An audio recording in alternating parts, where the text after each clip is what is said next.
think I'd like to also have people send me if they've had dreams of this disaster when they were younger. I've had a couple of people contact me, and I've had a couple, and I'd like to read some of them and see if there's a pattern to this thing. One person, a girl that lives here in Florida, I won't say who her name is, she told me one, and one thing she said stuck out. It was actually pretty important. Hello and welcome to our first video on this channel. It is also a response to what you just saw before from Douglas. Just a little bit of a background.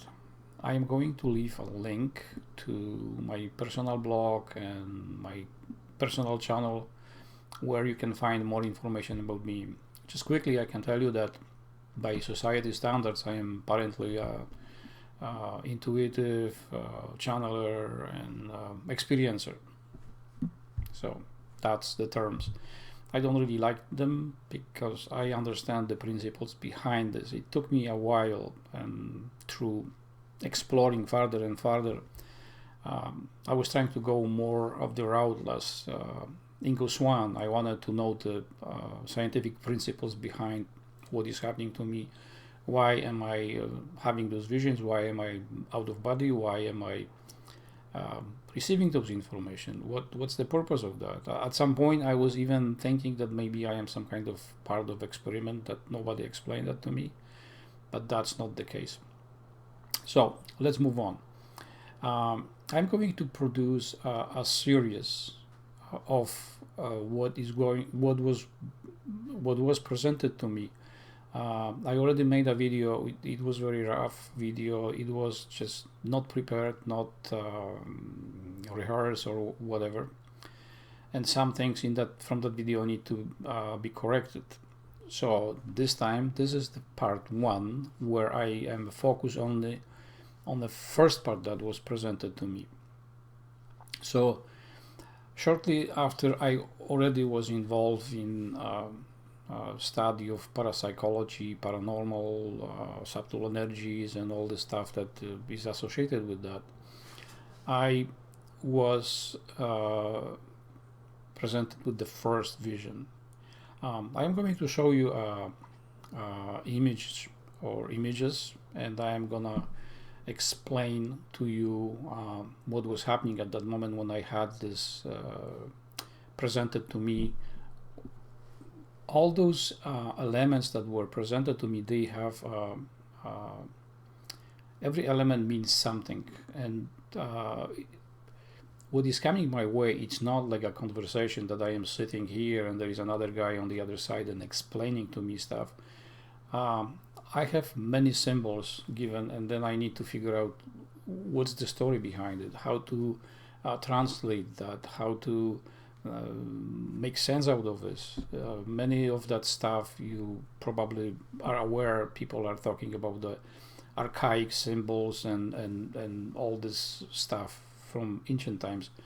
Not necessarily is that all correct, but pretty close. That, you know, some elements, they mean something, and then when you put them all together, then you have a story or some kind of message that it was presented to you for specific reason. So let's move on, and I'm going to show you those images. So the first part was when I one day, that was a long time ago, I was thrown into the middle of the space. I was very confused and very anxious because, you know, I am having a little bit problem with heights, and there was nothing around me. It was just complete indigo. I didn't see any stars, I didn't see any planets, anything. So for some reason I was trying to orient myself where I am, and I was kind of upset. I even swear. I said, what the bloody hell is going on with this thing? And where am I? After maybe second or two, I see in distance a spark, and I move myself closer to that spark. only to notice that that spark is actually a planet. That planet was emitting this weird sound. It was similar to the sound that high voltage lines are making, and that the pitch was slowly increasing and going up, up, up, up. And I noticed that this whole planet was covered in this white fog, and I had the impression that below that fog there are people, cars, and they don't even pay attention what is happening. That was my impression. And after maybe 2-3 seconds, I just blurred out of nowhere and just said, "Shouldn't we warn them that they are in big trouble?" And someone responded to that. There was apparently some other being with me, and he said to me this planet will not be here the next time you are here. I remember that in the first video I said it would be gone, but no, I look at the notes and it says it won't be here. It was a puzzle to me because I had no idea what to do with that information. However, there are other parts that were presented over a period of time to me that in some other video I will explain, because that makes sense. Now, because of the sound that was the planet was making, I was very uncomfortable. I wanted to get out from there and move somewhere else. And it was very difficult, but finally to my right, this show up. I am giving you the image of Earth. However, in that vision, it was not Earth. It was planet like Earth. It was covered with oceans. It was much more water than here. It was a little bit bigger. There were no clouds. There were maybe a few white clouds. I didn't see any continents below, but I had the impression that they are there. So those are the elements, and I am presenting them to you as the best as I can.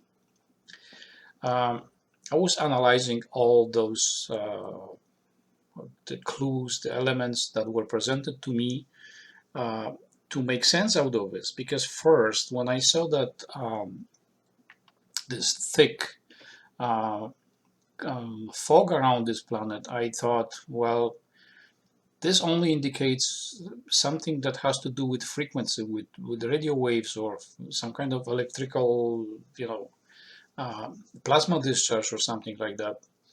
And I was constantly thinking about either this is the new technology, all the transmitters that we have, they somehow amplify themselves, because when the 5G is introduced and the more of those transmitters we have, the Starlink and what's not, it is a possibility that one of those frequencies may cause incremental, value to all those frequencies, and they may amplify themselves until kaboom.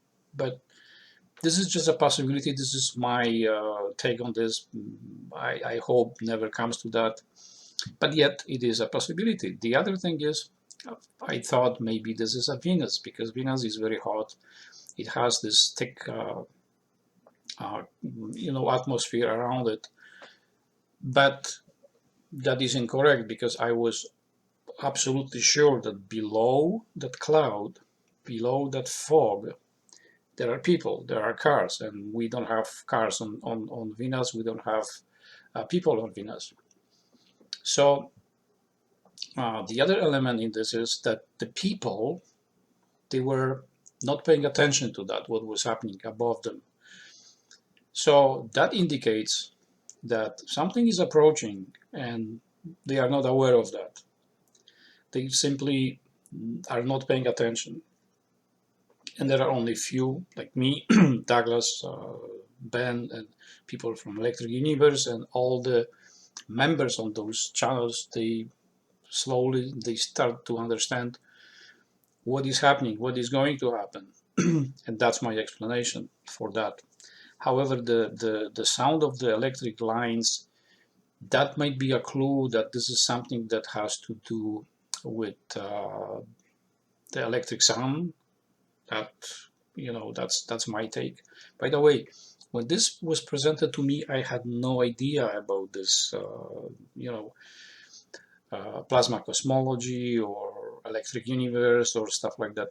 I had no idea. Now I am receiving more and more confirmation watching those channels that some stuff that I was receiving, now I have proof for that. I have evidence that, yeah, they were presenting to me something correctly. My interpretation was maybe off here and there, but I'm still puzzled by the planet. I don't know what to make out of this. The only thing comes to mind that afterwards we are going to have a peaceful, serene world. But to my surprise, Ben Davidson on his channel one day in one of his episodes was showing image of Pluto, and it was almost exactly. I'm sorry, not Pluto. The moon, the Titan moon, and Io, and I think that was in his image. It was the Titan, and it was absolutely almost identical with what I saw in that vision, and I was like, "Oh my God, is that possible? That this is that's the thing?" Because believe it or not, I know a little bit more what is happening behind the scenes, and yes, it is a possibility that that might be our next um, transition point, I would say. Um, there is some activity already there, and I'm gonna leave it as that, okay? So this is free to interpretation the way you want it.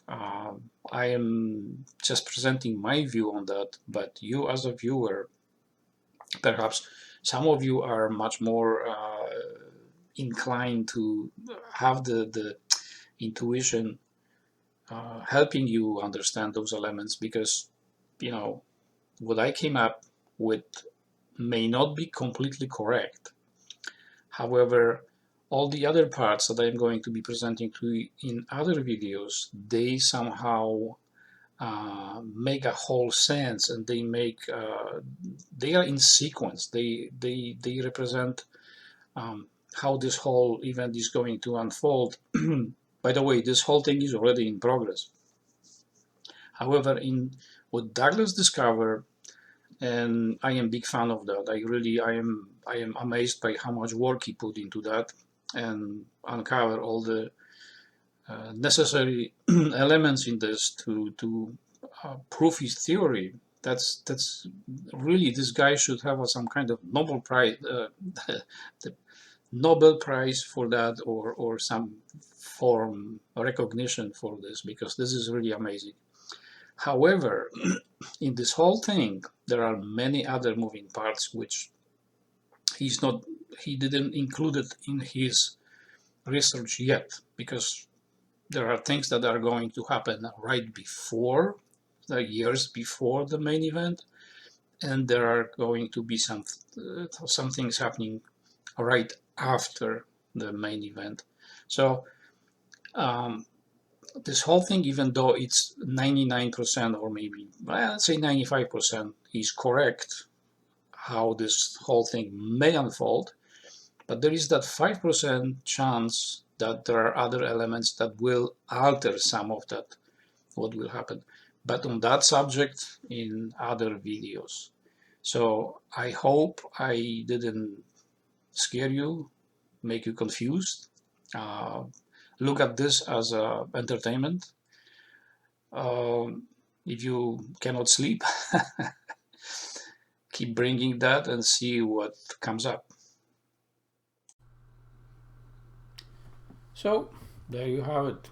I presented to you as it was presented to me what I saw, and all the emotions with that, and all the elements that I try to do as the best what I could. Now let me explain a little bit the title, because the heaven is mad and the hell is on vacation. See, religious people believe that there is coming an end of the world and there is going to be a punishment, and of course punishment is coming from heaven, from the big guy. That means the heaven is mad, is pissed off. Now the hell is on vacation because they are gonna be very busy bringing in all those sinners in, all the priests, lawyers, bankers, what's not, everybody. So they need to make a room, so that's why they are having vacation before the big job. All right, it's a little bit of a joke, but well, there you have it. Who knows, you may take that seriously. I don't really know. This is a joke, believe me. All right, so thank you for watching. Please do subscribe to my channel. There is going to be lots of new videos and new ideas which you cannot find anywhere else. Believe me, you will never find them anywhere else. And please share the video. You have the right to know, and your friends and your families and what's not. This is the series of videos where I am trying to kind of remove the veils of so-called secrecy, shed a little bit of light on specifically on the universal principles. And I don't care if you are religious or not. This doesn't matter to me. The more you know about yourself, the better you see. You can stay religious, that's your choice, but you will better understand what you are doing, where is this coming from, and how is this helping you or not. Because some stuff doesn't belong anymore to your tribe, and you just keep repeating because your parents, grandparents, and so on. It's time to have your own view on this world. So my job specifically is to show you and explain universal principles and how they connect, how what the effects are, because no one is doing that. Everybody is talking about law of attraction or other law. They invented so many of them that they're already lost in this whole thing. Universe is very simple, not complicated place. Not complicated at all. There is one image that I am going to show you. If you understand what is shown in that image, you understand like 50% of what's going on. Okay, so again, please subscribe, share the video, and thank you for watching. Have a pleasant day.